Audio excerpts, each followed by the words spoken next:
Okay, good evening, everybody. Welcome to this meeting of the Cabinet on Wednesday, the 4th of June. Before we start, just some of the usual housekeeping rules.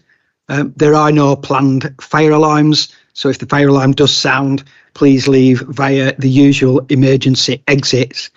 Can I ask everyone present to ensure that their mobile phones are either on silent or switched off, and at which stage I'll do mine.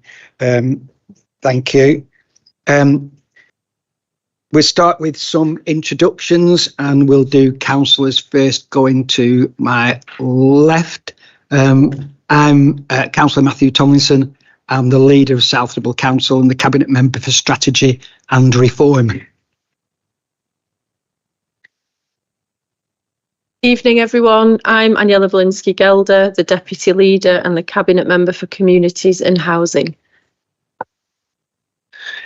Evening all, Councillor Wesley Roberts, Councillor for Buckshire and Worden and Cabinet Member for Finance and Assets. Good evening, everybody. I'm Jackie Alty, Cabinet Member for Customer Services and Digital. Good evening, Castlemsworth, Cabinet Member for Environment and Street Scene and Councillor for Broadfield. Good evening, Claire Hunter, Councillor for Banbury East and Cabinet Member for Leisure, Health and Wellbeing.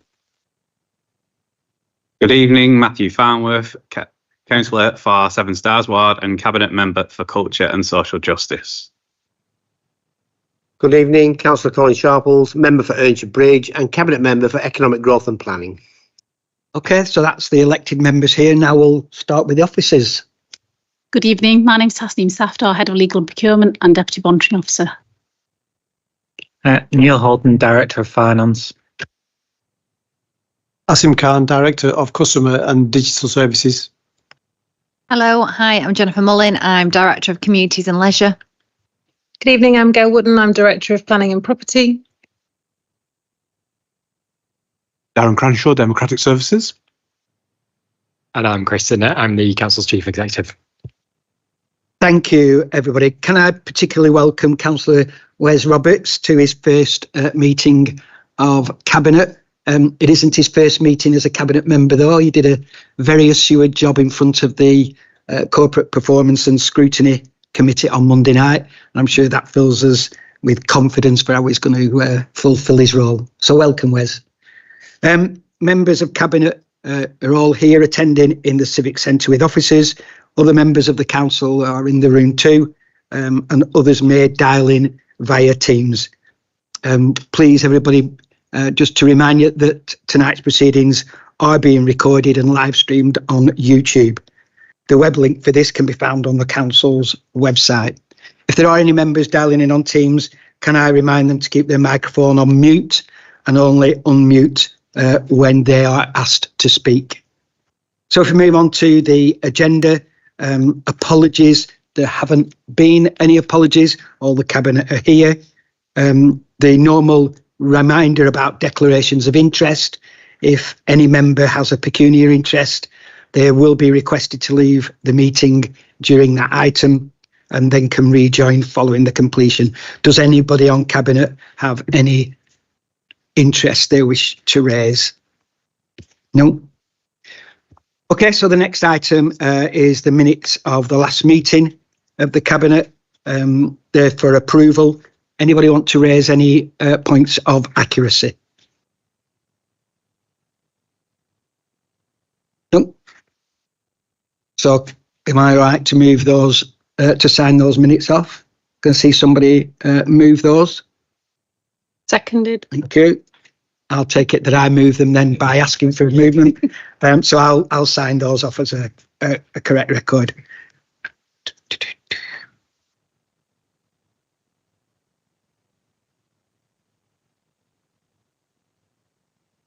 Good. The Cabinet's forward plan is the next item, item number 4. This item is accessible via the web link on the agenda.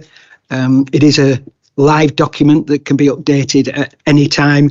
And again, members can view the forward plan at any time.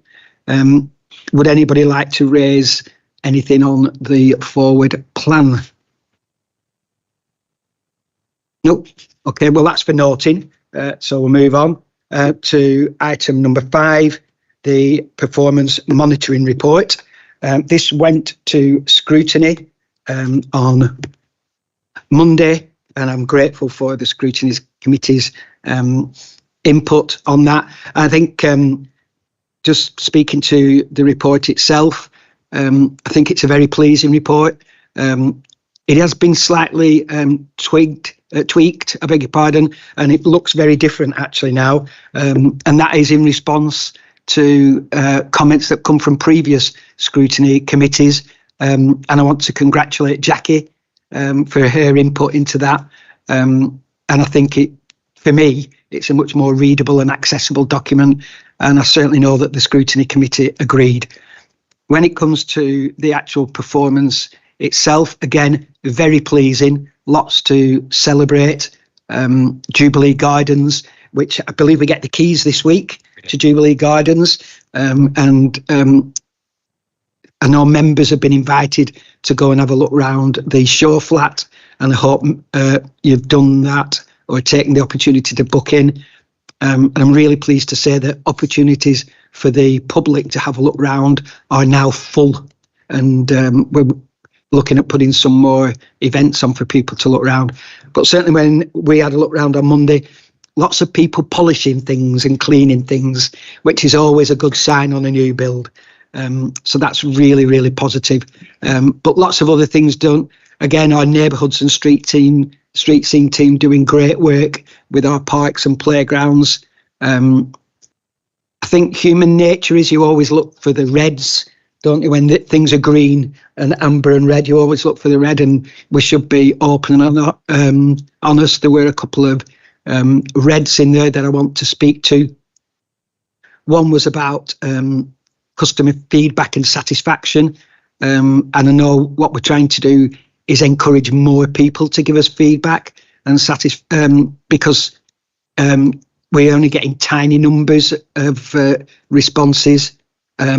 Certainly when you compare that to the number of people who have an interaction with the council, the number of people who take the trouble to feed in the feedback survey is very small. And I would suggest that if you're not happy with the service, you're far more likely to fill in a feedback survey than you are if you've had a perfectly satisfactory interaction with the council. So that's something we want to look at. One of the other red rating was the number of days taken off sick. Now, it was red against our own target, but when you compare us with other local authorities, it was very, very much on a par with other local authorities. But again, it's a figure we want to manage sensitively, but get down as low as we possibly can. I don't think I have anything else I want to say on the monitoring report other than to thank Caroline and her team who draw all those figures together and present them in such a professional and accessible way. Would any other members of Cabinet like to comment on the performance report?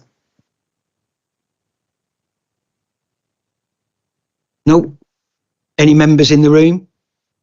I will bring you in. I will bring you in.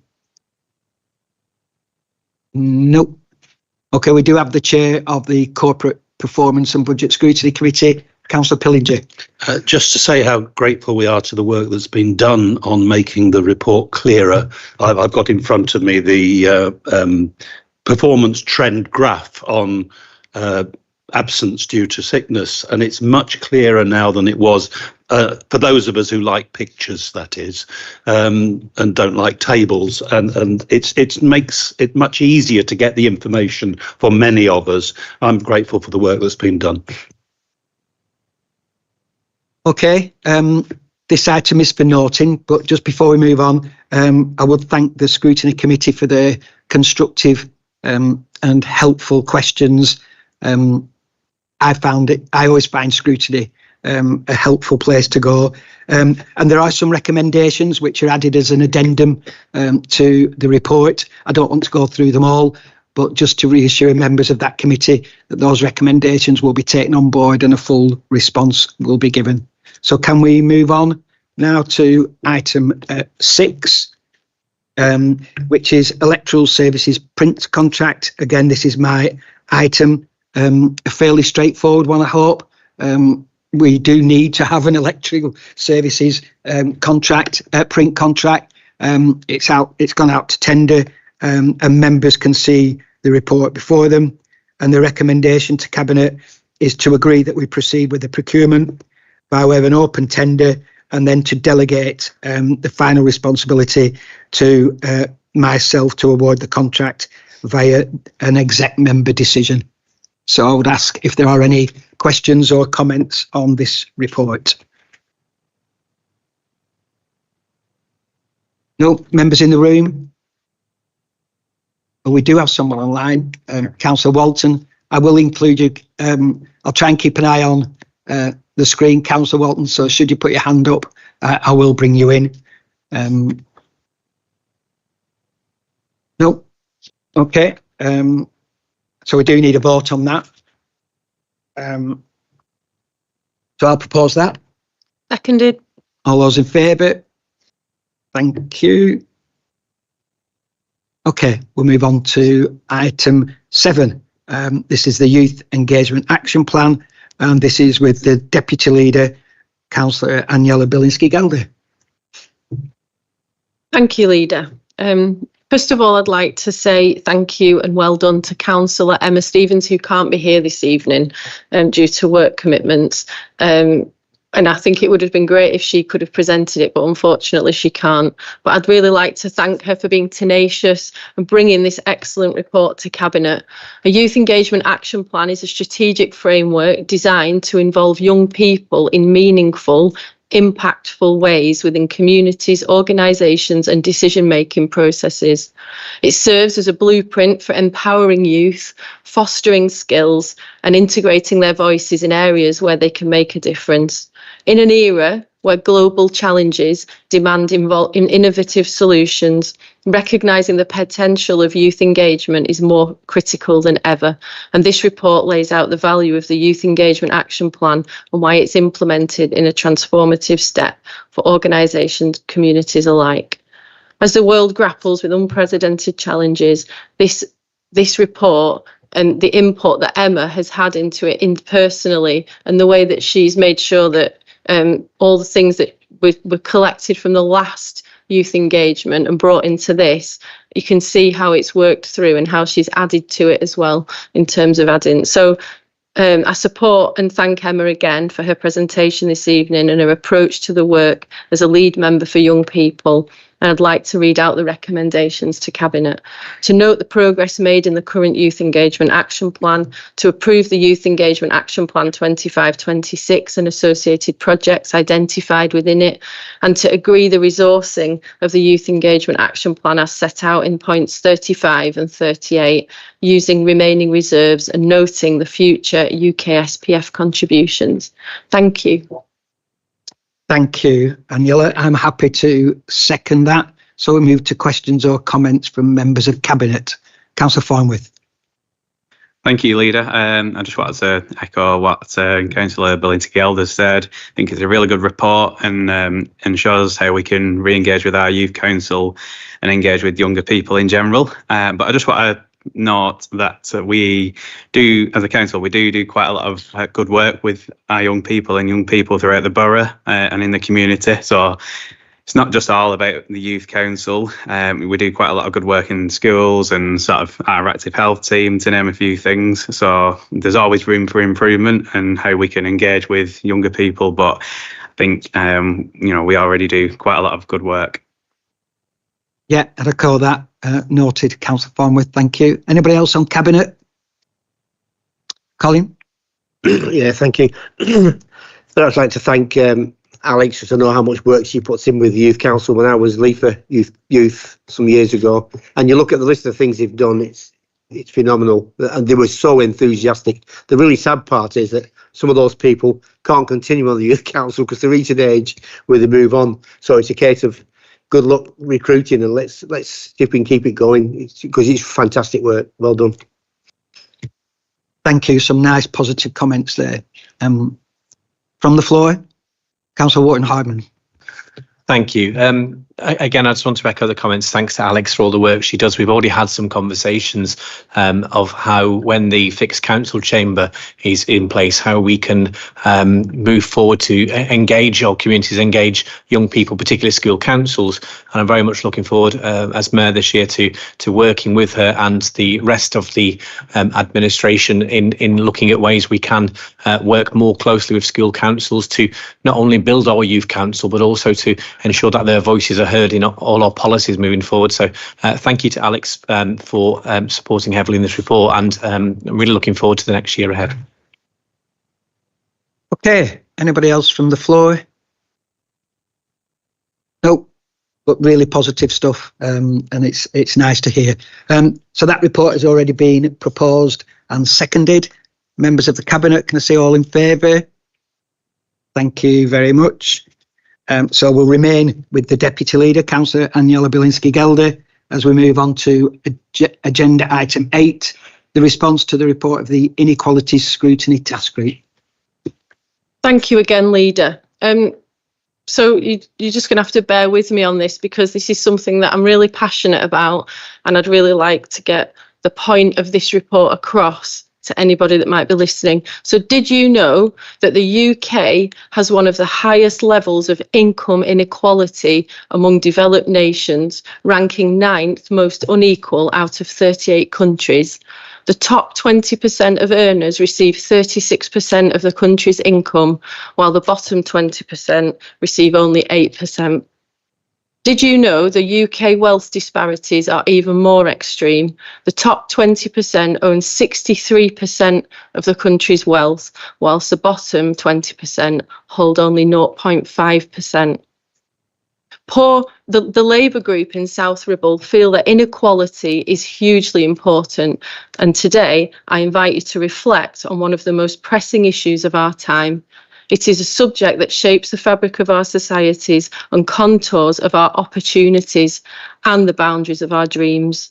Inequality is not just a problem of numbers or economics.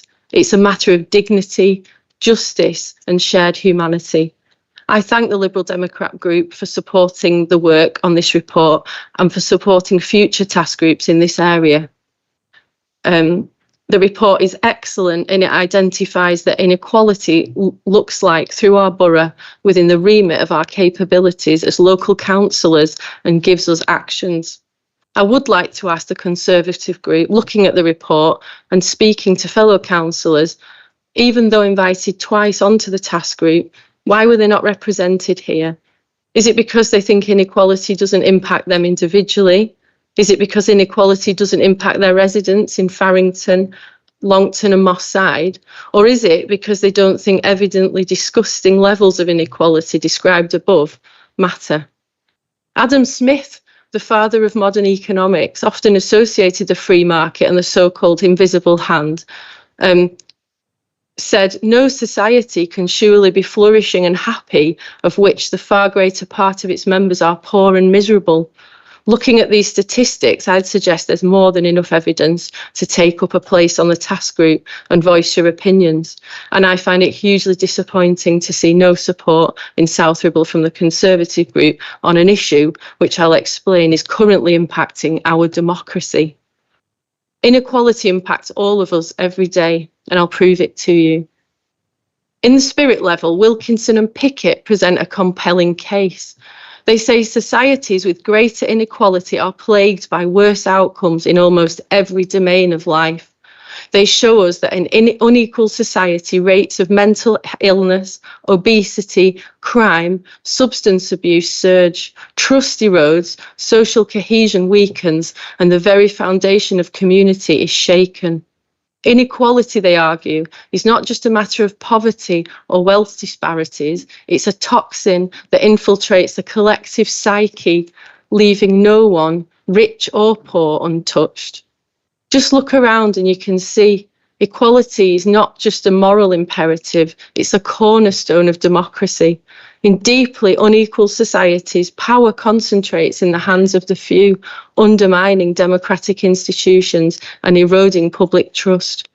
If you want to keep democracy safe, Wilson and Pickett say, equality is the answer. If you think I'm living in a dream world, Rutger Bregman, a historian, reminds us that many of the ideas we now take for granted, public education, universal healthcare and the weekend, were once dismissed as utopian. Yet they became pillars of modern civilization because people dared to dream of a fairer world. Why then should we not dream of eradicating inequality? Why should we not aim for a society where everyone has the freedom to realise their potential? It would certainly be better for democracy, if nothing else.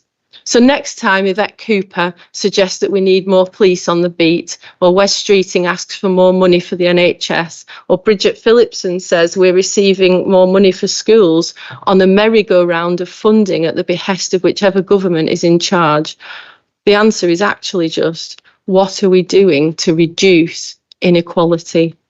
People who have more are less likely to commit crime.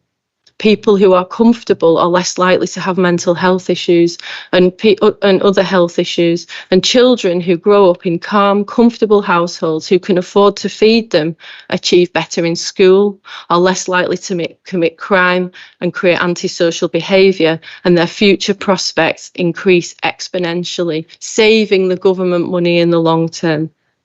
So I would like to finish by saying a huge thank you to Councillor Leslie Pritchard, the lead member for social justice and a task group, and say that they have done a remarkable job of working behind the scenes to look at what we can do in South Ribble to tackle inequality on a local level, as well as a huge thank you to the team for the report presentation.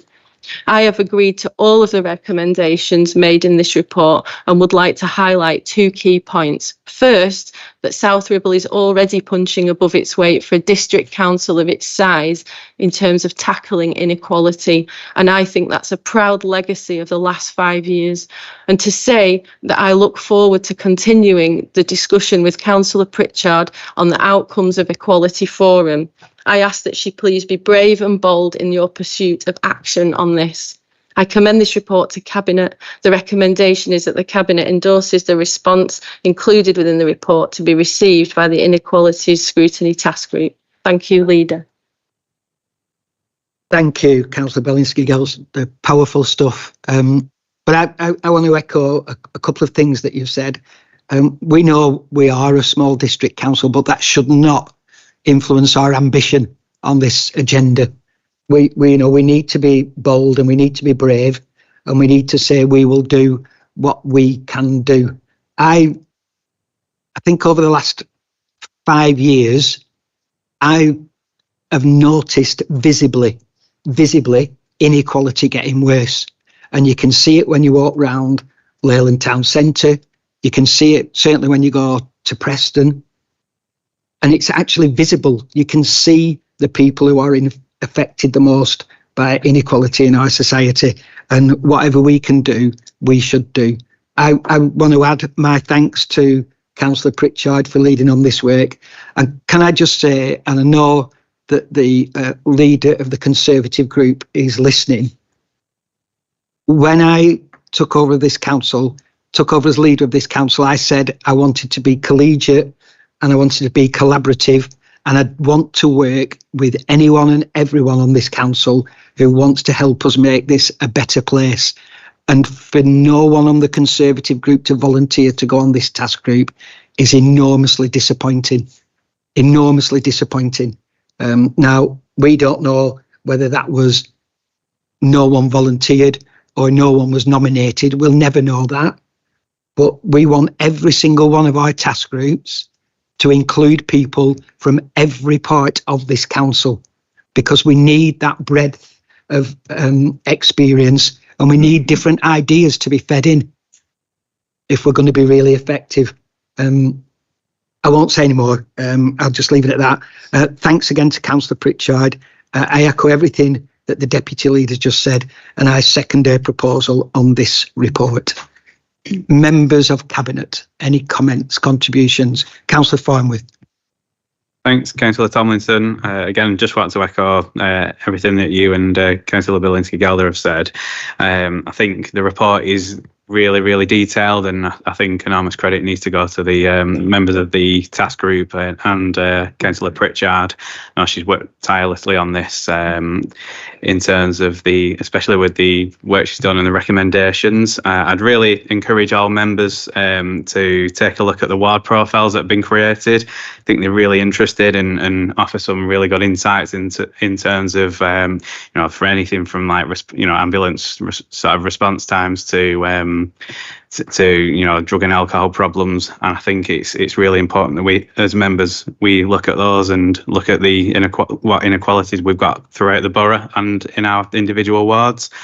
And I really welcome the mention of adopting the homelessness and fuel poverty strategies, and really interested in seeing how the citizens panel will be created and made up. So I think there's a great deal for us as an administration to deliver from this report, but anything that we can do as members and as a council to reduce the growing inequalities that we've seen throughout the past couple of years is only beneficial for our residents that we represent. Councillor Alty. Thank you. I think it's really hard to sit here after decades of underinvestment, misappropriation of funding and a good many bad decisions. The Marmot report was commissioned by a previous government. The Marmot report said, if you want society to get better with greater cohesion and with people being enabled to actually actualise and live a good, thriving life, these are the things that you must do. The government at that time decided to ignore it and actually turned it on its head, shutting Sure Start centres and the like. And that was just the start. 10 years further, Councillor Titherington stood in this chamber and said the Marmot Revisited had demonstrated the sincere lack of achievement other than to destroy what had already been in place. It built nothing, it took things away, the structure was removed. And I think we don't need to look any further than Marmot Revisited to understand there is already a framework for reparation, for building up. And it will take a lot of hard work, and it will take a good many more years to rebuild the damaged infrastructure that we've got and the damage to the human beings who have suffered as a consequence since then and still do today. So I'm really glad to see it. I know Leslie's amazing. She's a real clear analytical thinker. She's determined to make a difference. You as portfolio holder equally committed, and I think as South Ribble we've demonstrated from 2019 on our determination to make a difference, and every step that we take is a step towards equality. Thanks. Councillor Unsworth. Thank you, Councillor Alty. Thank you. Yeah, I think it's a really good report, obviously, and let's hope everything, that some of the recommendations, one of the recommendations that I am pleased to see is that it's going to be explored again in 3 years' time. So this isn't just the end of it. And I think that's really important that that's reviewed. Okay, contributions from the floor. Councillor Pillinger. I just want to mention that some of us on the council are not just Labour, but cooperative councillors. And cooperativism is about people from different backgrounds working together for a common purpose. And that reduces inequality. And the place of the cooperative movement in this country started way back with people like John Owen, who worked together to ensure no children worked in Arkwright's mills, for example. That those children were educated, and education is key to cutting inequality. The opportunities that our young people need to have. I'm really pleased with this report. I know we're a borough council, we can't exercise rule over national policy, but we can do in our borough what we can do and we should be doing to reduce inequality. Thank you. Councillor Stringfellow. Councillor Pritchard's just asked me to say a few words because she can't be here tonight. And first of all, she wanted to thank Aniela for her leadership on the issue. She's enjoyed working on that project and really appreciated your leadership. She's delighted that all the recommendations have been agreed. While each one is important, she's particularly excited to start work on developing an equalities forum. This forum will strengthen participative engagement and ensure we truly understand community perspectives when we're designing and delivering our services. Additionally, by improving how we use data, we can more effectively target our work and make a meaningful difference within our communities. These recommendations signal a significant step forward, and she's looking forward to the journey ahead. Thank you.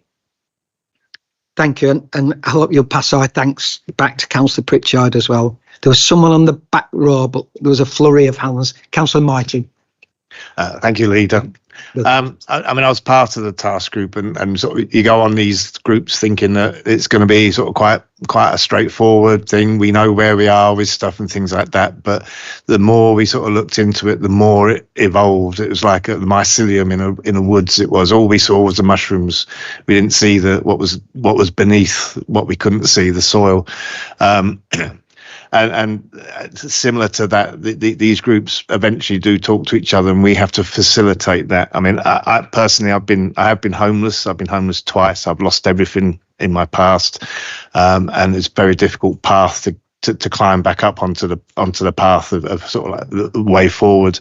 I came up to this borough in the back of a Luton Transit van with 2 black bags and a stereo, and then I became the mayor. How good is that? So opportunity is there, but for me, I was lucky. I had support with a former councillor who used to work here, who used to be a representative here. But everyone needs to be afforded the same opportunities to be able to go forward. I mean, I'm working with someone who does home education.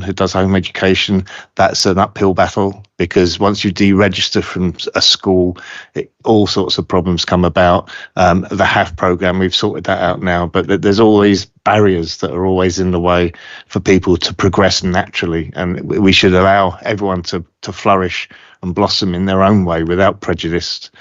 We see too much prejudice, and we've seen comments made towards the mayor at times, which are deeply upsetting. And these sort of things stifle progression in people. Some people can ride over it. Still gets in your head though, and we shouldn't need that. We shouldn't be damaging people for the rest of their lives by not looking after them when they need it. So thank you for the report, and again, thank you for the Deputy Leader for supporting that. Thank you, Councillor Martin. Councillor Williams. Thank you very much, Leader. This report is outstanding. If anybody thinks that inequality isn't an issue, I would urge everybody to look at their individual ward profiles and that of other areas. The 2 things stand out to me as very stark. Obviously, I'm chair of the Leyland Neighbourhood Hub, and 2 of those wards include Seven Stars and Buckshire and Worden. And 2 statistics shouted out at me. The Buckshire and Worden, the average male life expectancy is 83.3. Where in Seven Stars it is 75.5, 8 years, but just by moving 2 or 3 miles up the road. And also self-harm related hospital stays of a national average of 100. In Buckshire and Worden it's 41.5. In Seven Stars it's 144. So those statistics are stark. So if anybody thinks that inequality isn't an issue, it's really brought to life by the ward profiles and looking at different areas across our borough.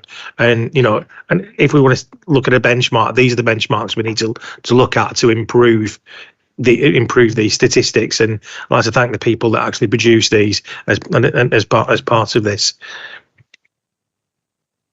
Okay, I don't think anybody else has indicated. So with all the appropriate thanks for the work that's been done.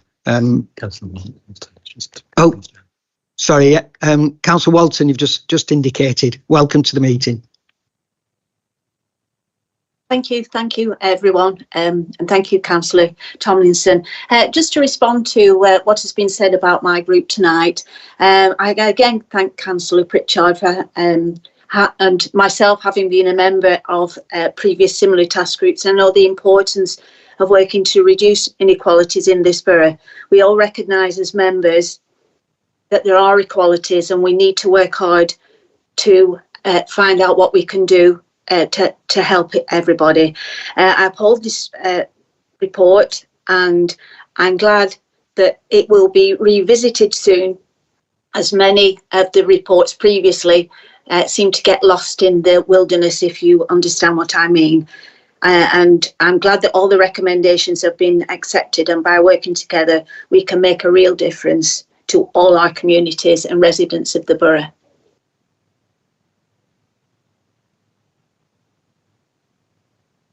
Okay, I think we'll just move to the vote, shall we? All those in favour? Okay, so that's clear. So we move on to Councillor Wesley Roberts. Just a bit of a drum roll, no pressure. The capital and balance sheet outturn 24-25. Thank you, Leader. I will try and continue in your mischievous nature. This is a capital programme for 24-25, balance sheet as of 31st of March 25, and I'm proposing that the Cabinet approve the revised capital programme at Appendix A, note the variations at Appendix B, and also note the position regarding the balance sheet monitoring section of the report. It's worth noting that the table under point 13 shows the variations that have been made this time on the report, which shows that some projects have come winded down and come to a close, whilst others have been recommitted to, including extra funding to the Penrith Master Plan. It's also worth noting the table under point 14 shows around £8 million, which has been reprofiled into 25-26. And all this funding will underpin our commitment to things like the leisure centre decarbonisation and improving our leisure centres and gym equipment, alongside the Pembrokeshire Master Plan, and also projects like the Stanleyfield Lane crossing. I'd just like to point out that, as you always did, Councillor Tomlinson, that the authority has no debt at this moment in time, and we're still delivering great projects like across the road in that state. And also, Cabinet might want to note that business rate collections are up quite considerably from this time last year. Thank you. Thank you, Councillor Roberts, and I'll second that. A very healthy looking set of figures. Anyone on Cabinet want to raise anything? Councillor Farnworth. Thanks, Leader. Really good report that Councillor Roberts gave, which summarised quite a lot. Again, I just want to pay tribute to our officers in terms of increasing the percentage of business rates that have been collected for the financial year, as well as the council tax collection rates as well. I think massive thanks needs to go to our officers for that. Yeah, agreed. Anybody else on Cabinet? Members in the room? Councillor Pillinger, as chair of the Scrutiny Committee, would you have any comments to make? No, sir. I mean, I think that what the figures show is a well-run council, and I think there's nothing more to add to that, really. I couldn't have put it better myself. There were some official comments from the Scrutiny Committee. Yeah, sorry, I overlooked that, Leader. The Scrutiny Committee provided some helpful comments, and we accept them all. Okay. Questions from members not in the room? Nope. Those recommendations having been moved and seconded, can I say all in favour? Thank you very much. On to item 10, Councillor Roberts. Thank you, Leader. This is a report to set out the revenue and reserves for 24-25 as of 31st of March again. So I propose that Cabinet note the position as of 31st of March, and also the vehements that have been set out in Appendix 2.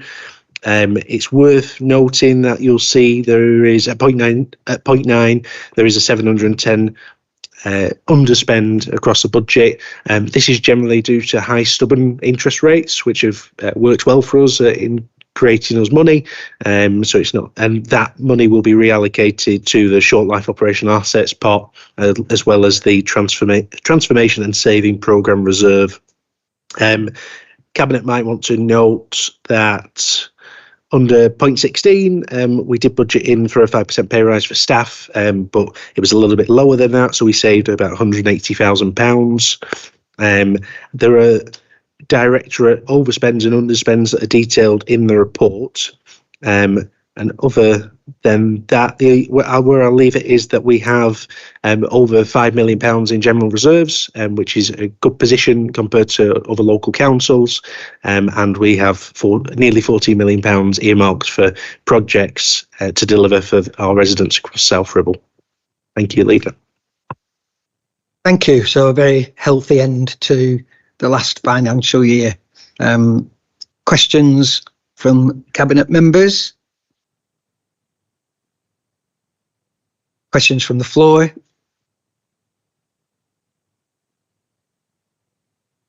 Sorry, Leader, I should have also acknowledged scrutiny's helpful recommendations. We do accept recommendations 1 to 4, and we just need to discuss recommendation 5 with the Chair of Scrutiny, just to make sure that it's the best use of officers' time whilst providing value to the committee.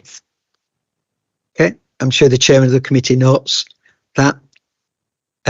Questions from members not in the room? No, there's no voting required on that. So we thank you, Councillor Roberts, and your team, and we'll move on. Agenda item 11, update to the Council's tree policy. Councillor Kath Unsworth. Thank you, Leader. Yeah, this is quite straightforward. The document outlines an updated tree policy in Appendix 2 that seeks Cabinet approval. It aims to enhance clarity for residents, ensure compliance with a duty of care regarding tree inspections and maintenance, and it details specific inspection frequencies which are already being implemented, but this just puts it into the policy. Appendix 1 outlines the key differences between the current South Ribble Borough policy and the Chorley Council's policy and the updated one, because Chorley's tree policy was due to be updated as well, so it made sense to align the procedures as they're carried out by the same team, and we share the same asset management system with Chorley Council. I'm happy to answer any questions or find out any further information that anybody needs. Okay. Anybody on Cabinet got any comments or questions on the tree policy?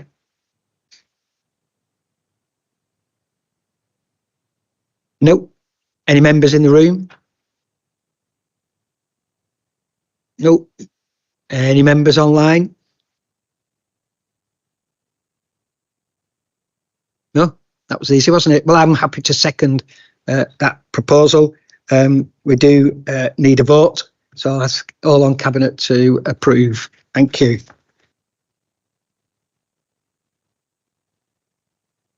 Hang on, I think I've turned 2 over at once there, haven't I? Let's go back. Oh, Kath, it's you again. Liquid fuels. Thank you, Leader. Right, so this report, again, thanks to Chris Walmsley, I omitted to say that about the tree policy. This proposes securing a new shared fuel contract for South Ribble and Chorley. That's to maximise the economies of scale to ensure that South Ribble achieves the best value when purchasing fuel for its operational fleet. The report also evaluates the costs of transitioning to alternative fuels. Cabinet approval sought as the current contract expires on the 30th of September 2025. The information in the report presents the opportunity for officers to evaluate the costs associated with transitioning to alternative fuels such as hydro-treated vegetable oil, with a decision to be made once the costs are fully understood. It's important to note that the fuel usage differs significantly between the two authorities due to the in-house waste services that we operate in South Ribble.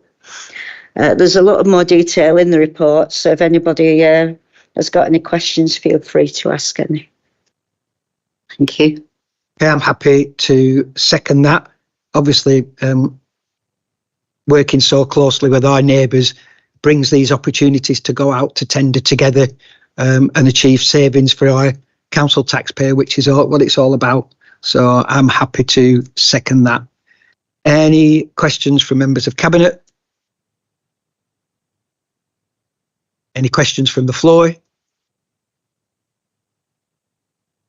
Any from members online? It would appear not, so we'll move to the vote. All those in favour say aye. And we will then move on, as I tried to move us on to a couple of minutes ago, to item 13. So now, sadly, we are asked to exclude the press and public for the following items of business on the grounds that it involves the likely disclosure of exempt information. So I now propose that we move to exclude the press and public, including on YouTube. Can I have a seconder? Seconded. And all those in favour? Thank you very much.